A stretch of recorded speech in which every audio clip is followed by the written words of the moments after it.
You know, as Hispanic Heritage Month is closing or it's coming to an end, we want to end it on a high note. Our photojournalist Justin Calderon has the story of a local artist who doesn't use paints or brushes, but rather uses things that are just all around him.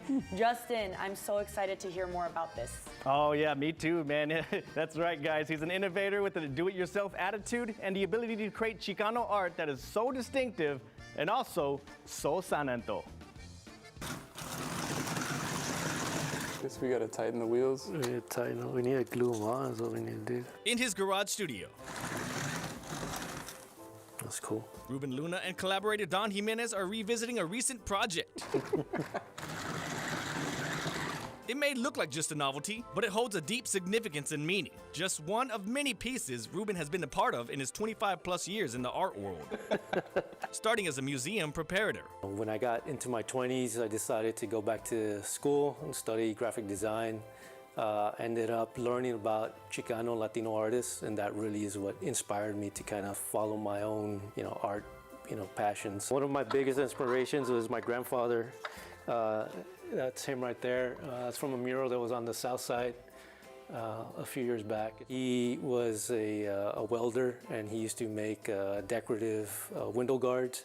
And so he used to make a lot of his own equipment. La vas apretando con estos tornillos. He just had a lot of ingenuity and kind of finding a way to work around things. Being in his shop with him, being with my father's shop and seeing, how they would create objects, with whatever they found. This impact and resourcefulness led Ruben to look into himself to create his own unique style of contemporary art. Draw inspiration from, the rascuachismo, aesthetic, and so it's basically making do with what you have. Humorous play on the ho chancla, these dancers on top of a beer can. So what they are is crayon. I made these out of a storage bin. And over the past 8 years, he has been creating works that showcase the Chicano experience, ranging from eclectic shadow boxes, nostalgic items, a spiritual first aid kit, and even this. Basically, it's a backpack that you wear. It works off a 12-volt battery.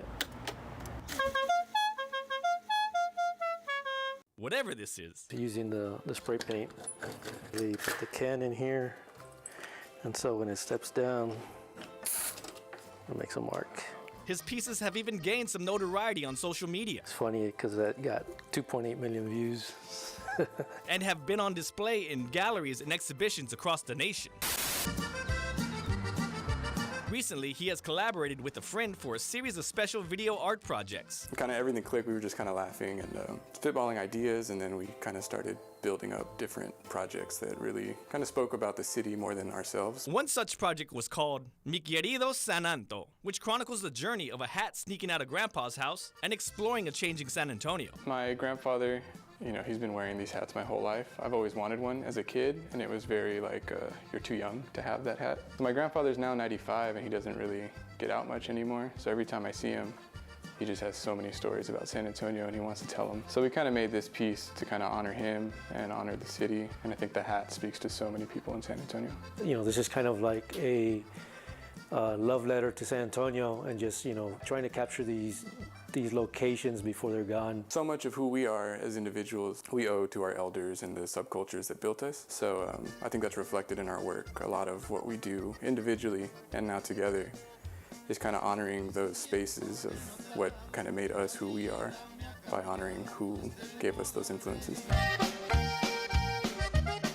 People come up to me and they say, hey, that reminds me of my grandmother, that reminds me of my grandfather, or my tia or my tío.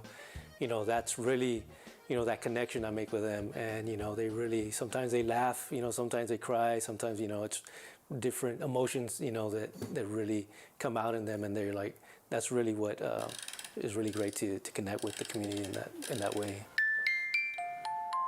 Ruben will continue to make his innovative work, hoping to inspire others to not be afraid and to stand by their own passions and creativity.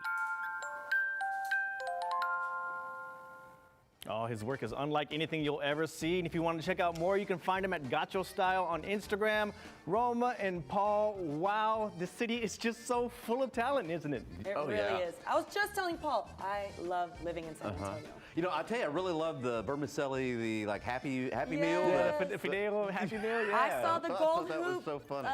like gumball machine, the gold hoop. That's all me right there. Yeah, it was great. Justin, we love the story. Thank you so much for introducing us to these talented people. I tell you, Justin always does a great job with those, right? He really does. He really Paul. does. You better give him some good